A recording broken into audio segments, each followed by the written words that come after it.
Hello, welcome back to Soul Search Sunday with Johnny Tiger on November 29, 2020.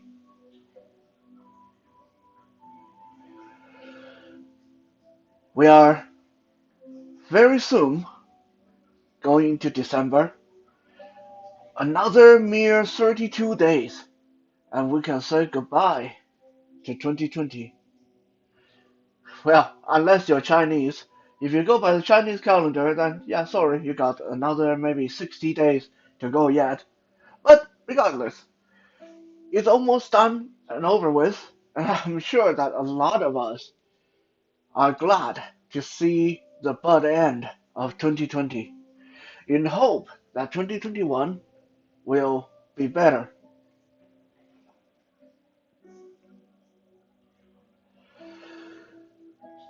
I saw a short story earlier this week that really made me think and really resonated with my life's philosophy.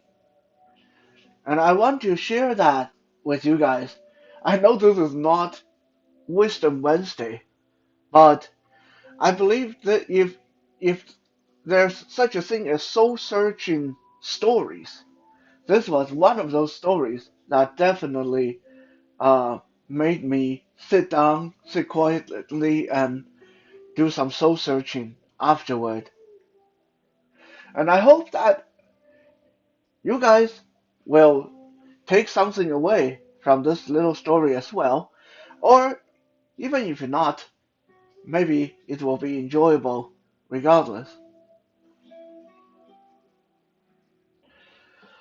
The story goes that there was this housewife called Jennifer.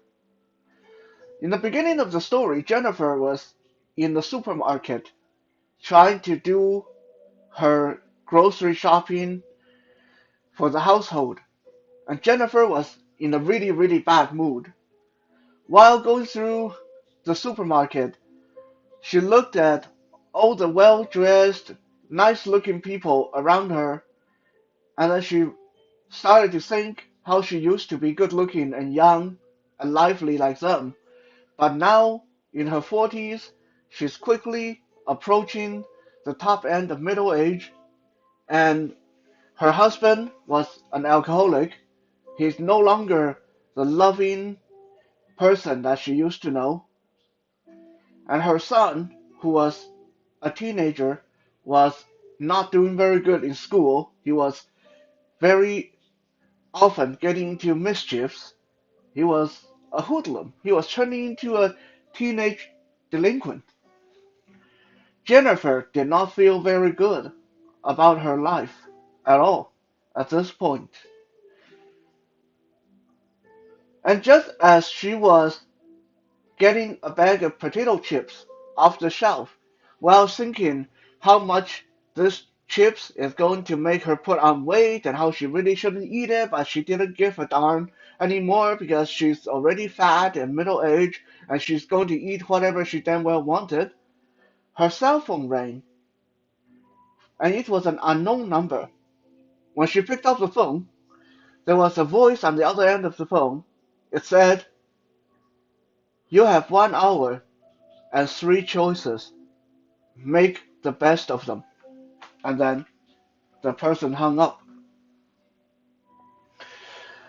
Thinking that the phone call was just a prank call, Jennifer completed her shopping and started walking home because she was worrying so much about spending and saving and all the financial stuff for the household. She decided not to take the bus. She decided to save a couple of bucks and walk home with her grocery.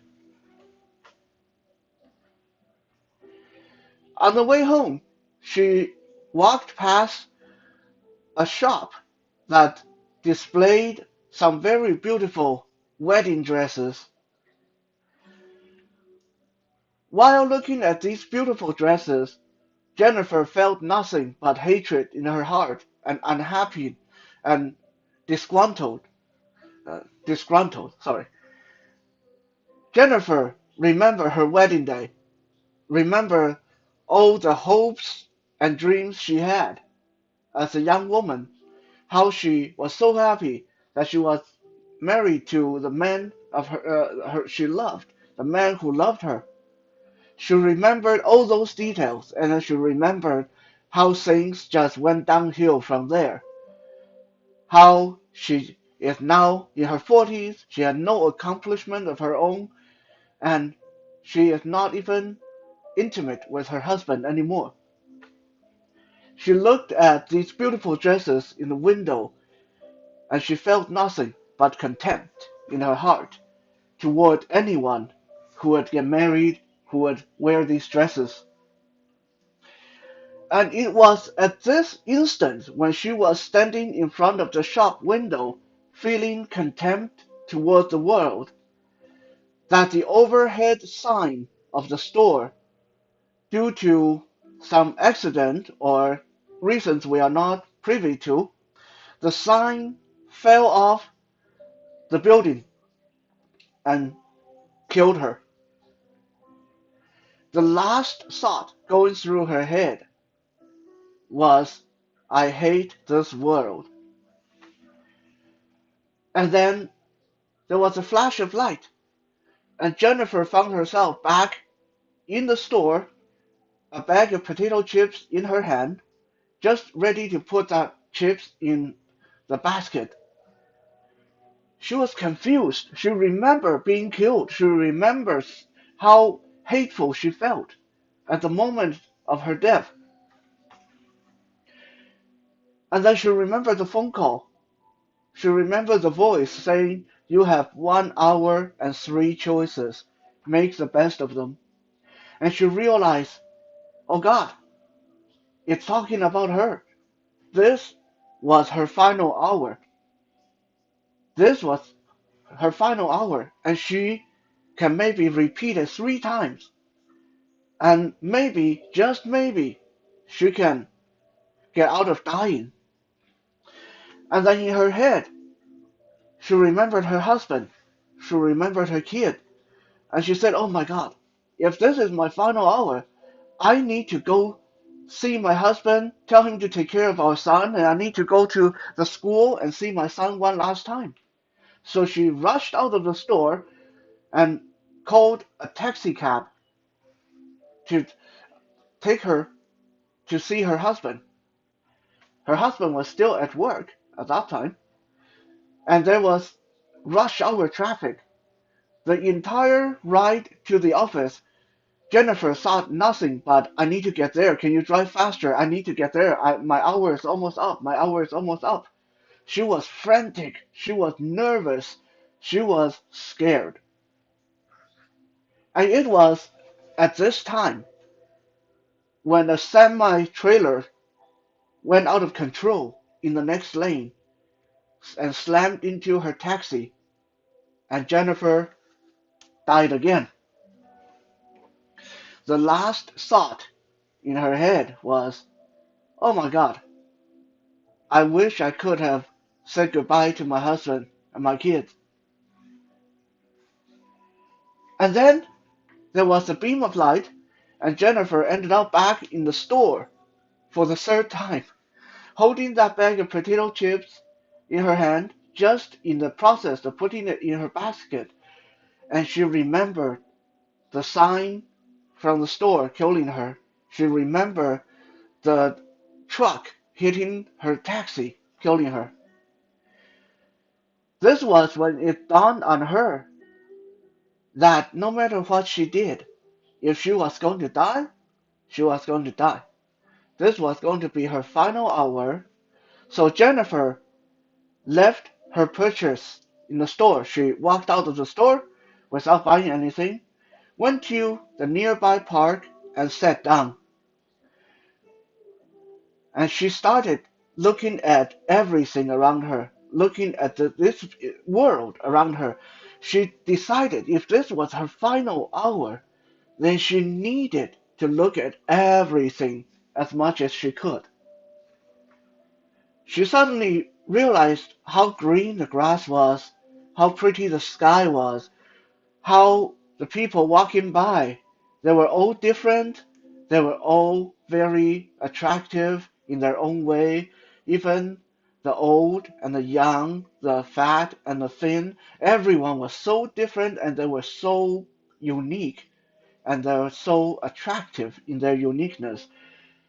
Jennifer realized that all these years she has been living in a world of rushing, rushing, rushing, hating, hating, hating, rushing to get things done for her kids, rushing to get things done for the home, rushing to get things done for her husband, hating because she had to rush so much.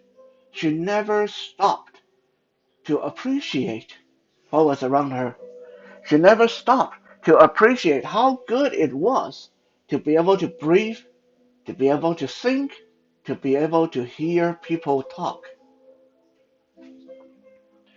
She sat in that park for the next 3 hours, and then she went home. Nothing happened to her.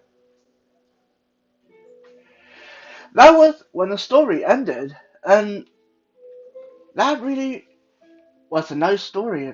At least I thought so. Because growing up in a Chinese family, in a Chinese oriented family, I was brought up in the pressure cooker environment. While you were children, you have to be good, so when your dad get home, he can be happy, he won't be angry with you. When you go to school, you got to study hard, so later, when you finish high school, you can get into a nice university. When you get into a university, you got to study even harder, so after university, you can find a good job. And after university, when you get a good job, you got to work hard, because then you can get promoted and get to a high ranking, higher paying job, and then you can start saving up for your family, for retirement, and then you got to save up enough money to put your kids through school, and then you got to save more money for your kids to get married and all that stuff. I grew up in a culture that said nothing about appreciation, said nothing about happiness, said nothing about having fun. The whole life is about working, working, rushing, rushing, and try to make it better for someone else or try to make it better for yourself in the future. But what about now? No wonder in Taiwan, in China, the suicide rate among young people are so high. When I was going to school in Taiwan, it was very common to hear on the news that teenagers throw themselves off the bridge, throw themselves off the top of the building. University students slash their own wrist in the bathtub. All this because of what? All this because they were pushed to the point where, hey, you know, living was just no fun anymore.